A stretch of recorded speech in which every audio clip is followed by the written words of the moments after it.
Hi, and welcome to Preview. My name is Guy Giampapa. Preview. 5, 4, 3, 2, 1, cue Guy. Hello, and welcome to Preview. My name is Guy Giampapa. On our program today, we have the president of Broadway in Boston through the courtesy of Miss Ann Sheehan. His name is Rich Jaffe, and I welcome him to the show. Welcome to our show again, Rich. I'm happy to be This back. is the 5th time you've been on, once every year.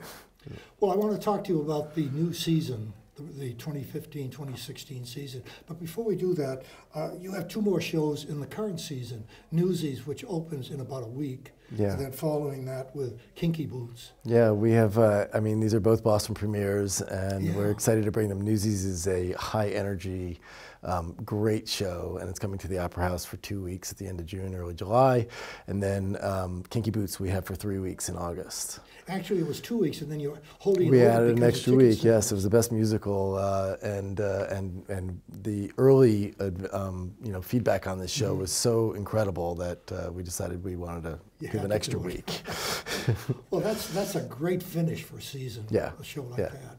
Well, then from that we go into the new season, and you open up with the Book of Mormons, which is, this is the 3rd time it's been in Boston? This will be the 3rd time in Boston in 3 years. The first 2 runs sold out very quickly. The show is just a phenomenal blockbuster that is side-splitting, and people have really loved it, and Boston has responded really well to it. So we decided we're going to bring it back. We're going to bring it back this time for 6 weeks.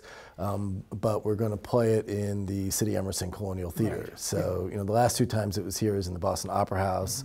It'll be a little bit more intimate this time in the Colonial. As a matter of fact, that's the only show in the new season that plays at the Colonial. Correct. The rest of your shows are at the Opera House. Yep, everything will be in the Opera House. Okay, and that opens on September 1st? September 1st to October 11th, Book of Mormon. So we run straight from Kinky Boots, goes the next week, we have Book of Mormon opening. That's a long run, especially for a show that comes in for the 3rd time. Well, I think it's a testament to the popularity of the show. Oh, boy. Well, you follow that with Cinderella at the Opera House on September 29th. Now, that's a classic show, and I mean, Disney does it justice. So this is the Rodgers and Hammerstein version of Cinderella, and it was based on the movie that was done on television. So it's actually an original, and it's an actually original on Broadway in the 13-14 season. So but it is the story that everybody loves, and we're excited to be able to bring that to Boston for its premiere. Rich, let's talk a minute about autism. You're going to do autism during this show. Tell me about that. Yeah, so last year during The Lion King, we did Boston's first ever autism-friendly performance of a Broadway show, and it sold out. And we partnered with Autism Speaks to do a sensory-friendly show. And what that means is it's a judgment-free environment. Families can come with their kids, and they can walk up and down the aisles, they can sit in the back of the theater, they can talk, they can dance, and it really is, everyone who is in the building has some connection to autism, either a friend or a family member. And so no one is judging anyone. And the feedback we got from The Lion King was so tremendous that people were so appreciative that we were doing this for their community. Families came to me to say that this was the first time that they could do something as a family, and it wasn't one parent taking one child somewhere, another parent taking another child. So it was really moving. It was a very special day in the theater. So when we were planning our 15-16 season, we looked at the titles that were coming and really tried to think about which of the shows might be the best to do for an autism-friendly audience. And I approached the producers of Cinderella, and they've never done an autism-friendly performance. And when I told them about what this was, they enthusiastically said, yes, they'd love to do this. So I then approached Autism Speaks, who again stepped up and said, we want to partner with you on this. And we want to do this for the community. So on October 4th, Sunday, October 4th at 5:30 p.m., we will be doing our 2nd autism-friendly performance. Now you mentioned that there's a lot of commotion in the audience because this is how autism children are. Yeah. You can't help it. You know, but what about the actors on stage? Is it distracting to them, or do you? I think that the actors, I mean, first of all, you know, we ask people to sit in their seats and be quiet, and it's very hard for children to do that in the first place. And then you take it and add to a child who's on the spectrum, and it's extremely difficult for them. So the parents decide not to bring them. So this gives them the opportunity to bring them to see this live theater. And Autism Speaks does this with Major League Baseball and NASCAR and other, you know, things to bring kids to. For the actors, you know, they are thrilled to be doing this because they see the expression in the children's faces and the parents and the appreciation that it goes into this. That as distracting as it may be, you know, it's also distracting to see somebody sleeping in the middle of the theater and someone on their cell phone in the middle of the theater, you know. There's lots of stuff that happens in the audience that may distract the actors, but they're professionals. But they're professionals, and they're playing to that audience, right? Yeah. I mean, they would play to it a little different than they would for, say, you know, a normal audience. Well, I think that they're professionals. They're gonna do the show. You know, they're gonna do the show the way the show is supposed to be done, and they will play through whatever distractions may exist because that's what they do. Give it a little more because it's the kids. You know, I mean, the actors in The Lion King were coming off stage with tears in their eyes, and you know, I mean, it is a moving day for everybody involved. Well, I commend you for doing that. Now, as you say, this is the second year you've done that. Yeah, we hope to continue that. I assume that you will continue that every year. Yeah, I mean, it's been great. I mean, and I think there are other organizations that are now doing autism-friendly performances. The ART has done a couple. The Boston Ballet, I believe, is going to be doing something. Blue Man Group is doing something in a couple weeks with Autism Speaks. So, you know, there's, you know, it is great. And obviously Wheelock Family Theater does plenty of programs. So, you know, there's opportunities now, and we're glad to be able to be part of that. Beautiful. Now, speaking of beautiful, the Carole King musical opens on November 3rd at the Opera House. Now, this is the story of Carole King. Yeah. It's more than just a jukebox musical. This is, it's called the Carole King Musical, but it's really about Carole King and Jerry Goffin and Cynthia Weil and Barry Mann. That were four songwriters that wrote more songs than anybody realizes. And you watch this show and the story of them, and it's a story of Carole King and Jerry Goffin and their marriage and their divorce and their baby and really their whole life. But they were partners and songwriters, and it's great. I mean, you hear these songs that no one had any idea that these four were behind. So it's not just about Carole King's music, it's about everything that they wrote. And it is a great story of her life. It is certainly not purely, you know, a jukebox musical of just listening to her songs. Tony, didn't it?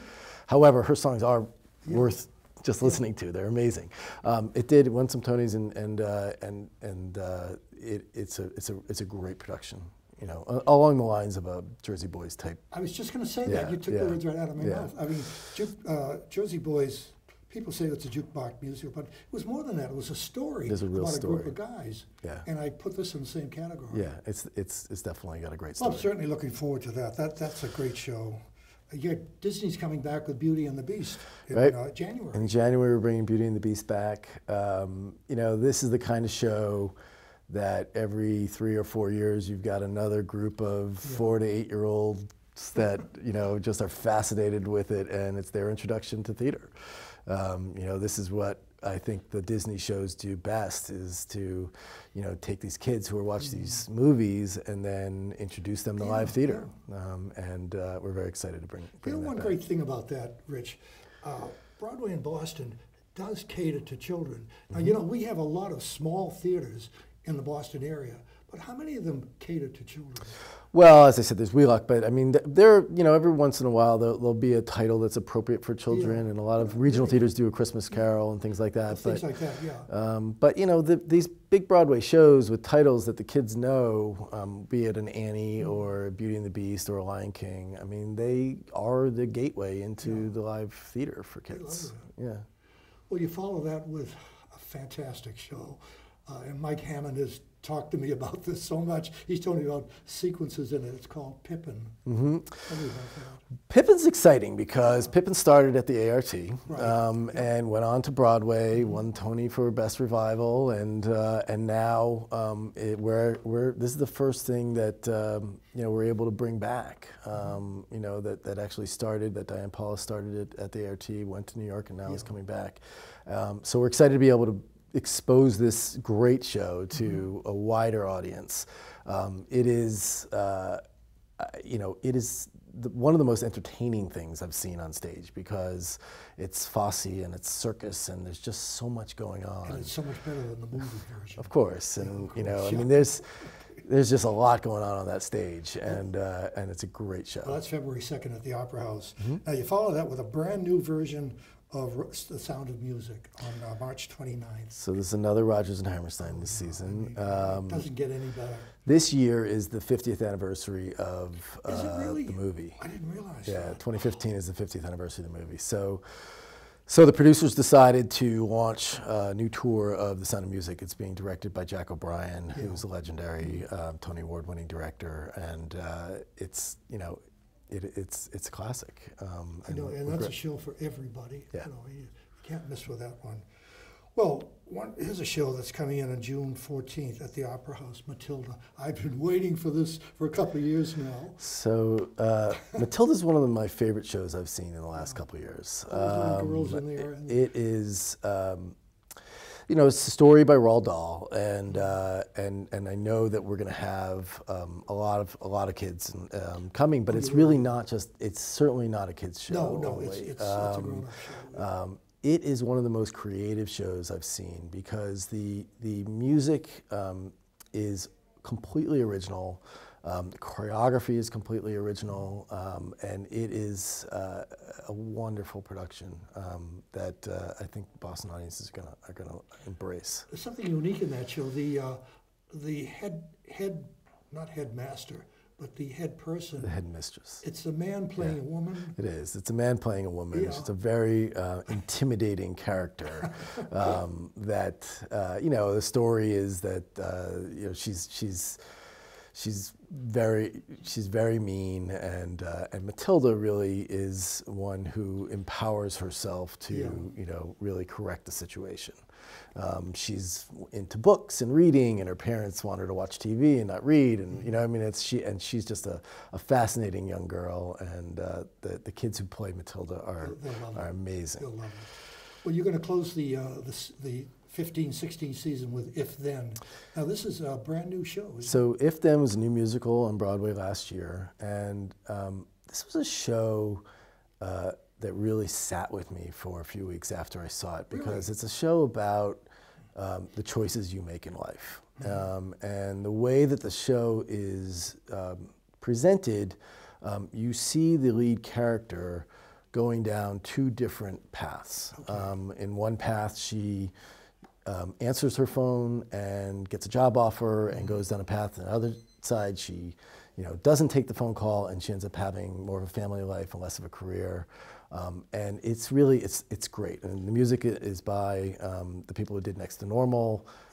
It's by the producer of Wicked. It's a great new musical. Well, we have film clips from just about all those shows. We're going to show that to our audience right now.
What about rules, honey? Rules? I believe that Matilda Wormwood is an exception to the rules. An exception to the rules in my school?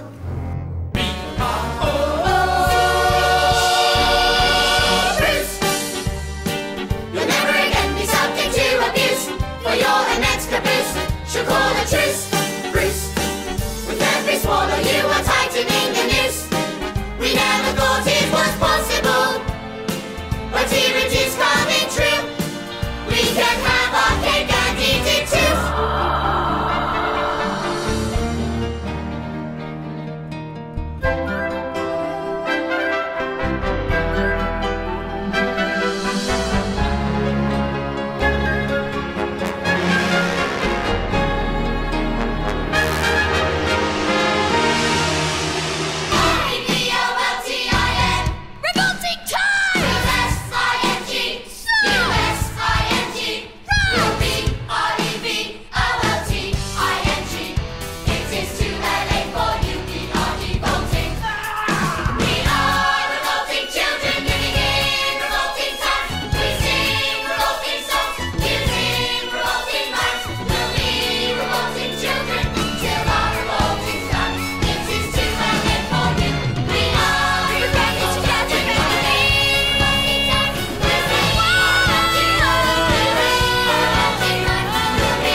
Is a story about the choices we make in life and the things that happen to us by chance, and how we learn to live with and balance those, and understand that while we're not completely in control of our fate and the road we take, we are in control of how we travel it.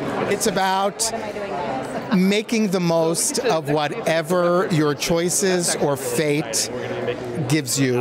I think it's a very romantic ideal to believe that something is looking out for us, and maybe we're just destined to find the life that we want.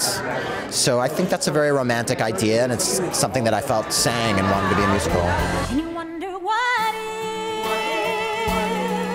if? The original and compelling new musical, If Then, is coming to the Boston Opera House, July 5th through 17th, 2016. Well, there you have it, the new season at Broadway in Boston, and it looks like an exciting one. And I want to thank Rich Jaffe for being our guest, as he has for the past 5 years. Thanks so much, Rich. Great. And I also want to thank Mike Hammond and Stoughton Media Access Corporation for allowing us to do the show here. Thanks for watching Preview. See you next time.